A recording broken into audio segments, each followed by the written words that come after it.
Ito na po ang mga haligi ng Original Filipino Music or OPM, the Groovy Boomers!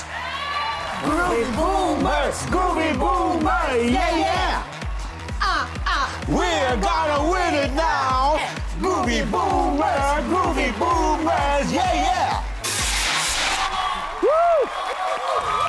Alright! Grabe! Walang kakupas-kupas. Pero may sagot po dyan, ang The Hitmakers. Oh, mag-jamming-jamming muna tayo. Oh, mag-jamming-jamming muna tayo. Oh, sa Family Feud panalo. Grabe! Ibang level po yun. Nako, ngayon po dito muna tayo sa Groovy. Miss Leah, nako, maraming salamat. Ang tagal na po natin di nakita. Thank you for being with us here. Ang pleasure! Masayang-masaya ako na Yan. nandito ako. Nako. Kasama ng aking mga kaibigan. Of course, Miss Leah. Sila rin. Pwede pong mapakilala niyo po sa amin ang makakasama ninyo. Sure, ito ang magandang si Pat Castillo. Ang pinakamayaman sa amin, si Nanette Inventor. At saka ang solong groovy guy namin, si Ding Mercado. Yeah! Ito na po ang The Hitmakers. At syempre, walang iba kundi si Sir Haji. Ganito pala ang feeling makatabi ang OG na kilabot ng mga kolehiyana. Sir Haji, pwede po na.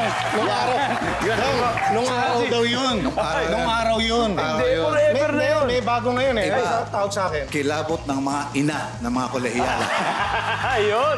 Mas realistic yun. Alam niyo po mga solid kapuso, sinamahan po tayo ng Hitmakers dahil mahigit isang dekada na yung grupo po nila ay talagang solid and intact na intact. Pero sadly, isa po sa mga kagrupo nyo ay wala na si Sir Rico J. Puno. Bilang tribute namin kay paring Rico J, kay Corix kung tawagin namin, kung kaya naka-green kami ngayon. Oo. That's Rico J. Yan. Green. Green, very green.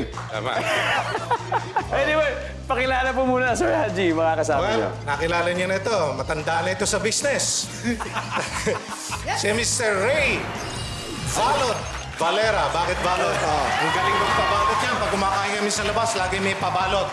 Kaya Ray V, yung V, Valot yun. Ray V. At of course, si Mr. Nonoy, the slowest balladeer, Zuniga. Yeah! Hello. At si Mr. Marco, the cock season. Breeder ng mga manok yan, fighting cocks. Kaya wala na yung the man for all season, wala na yun. Wala na. I'll keep that in mind pag tinatawag ko na po kayo. Ang Team Green, ay si The Hitmakers. Ito na po, alamin na natin ang sabi ng ating survey. Team Captains, Ms. Leah and Haji, let's play Family Feud.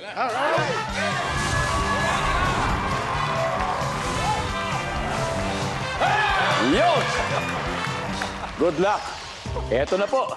Ready? Napalakas yun ah. Ready? Let's go, Haji! Ready? Ito na po ang unang tanong. Go, Leah! Nag-survey kami ng 100 Pinoy. The top 6 answers are on the board. Ano ang pinaniniwalaan ng mga bata pero minsan hindi ng matatanda? Go! Sir Haji. Santa Claus. Santa Claus. Okay? Naniniwala pa rin may Santa Claus. Pero sabi ng matatanda, wala daw. Survey says, yes, it's there. Pero number 2, Ms. Leah, pwede mo pang makuha ang mas mataas. Ano kaya ang pinaniniwalaan ng mga bata? Pero minsan, hindi na ng matatanda. Multo? Multo! Nandiyan kaya mga multo? Survey says, boom! Wow, mas mataas! Pass or play? We wanna play! We're gonna play! Mr. Haji, balik po muna tayo.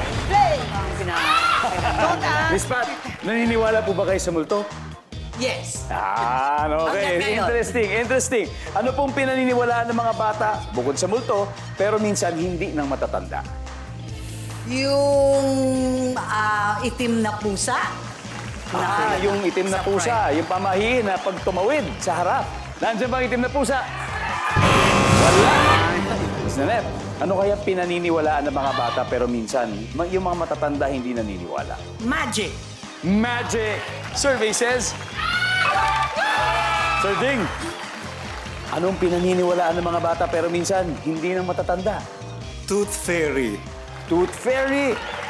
Kapag nilagay mo yung ngipin sa ilalim ng, Ayan, ng kama, oo. biglang may 20 ka na pagising. Yes, oo. Tooth Fairy.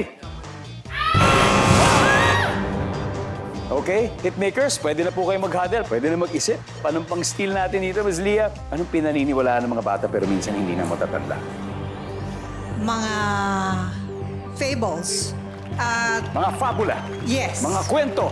Okay? Yun. Nandyan kaya yan? Survey says... Okay. Isa na lang po hinahanap natin. May 3 pa sa board. Mr. Marco, ano po kaya ito? Pinaniniwalaan ng mga bata pero minsan hindi na ng matatanda. Superhero. Superhero. Sir Nonoy?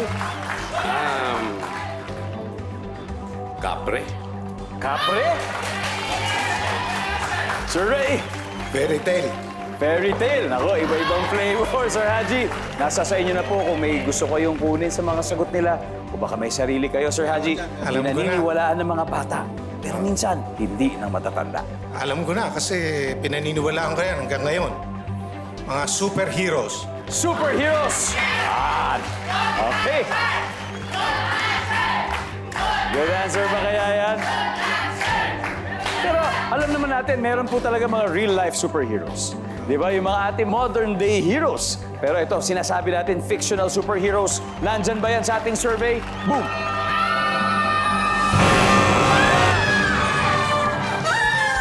You got this round. Okay, tignan po natin. Ano po yung 3 hindi nakuha? Everybody, number 6, please. Duwende. Number 5. Mga kasabihan. Number 3. Aswang. Malapit na yun dun sa kapre. Nakauna agad ang The Groovy Boomers. Meron na po sila agad 62 points. While the Hitmakers, wala pa. Kaya hahabol sila. Kaya dyan lang po kayo at magbabalik agad ang Family Feud.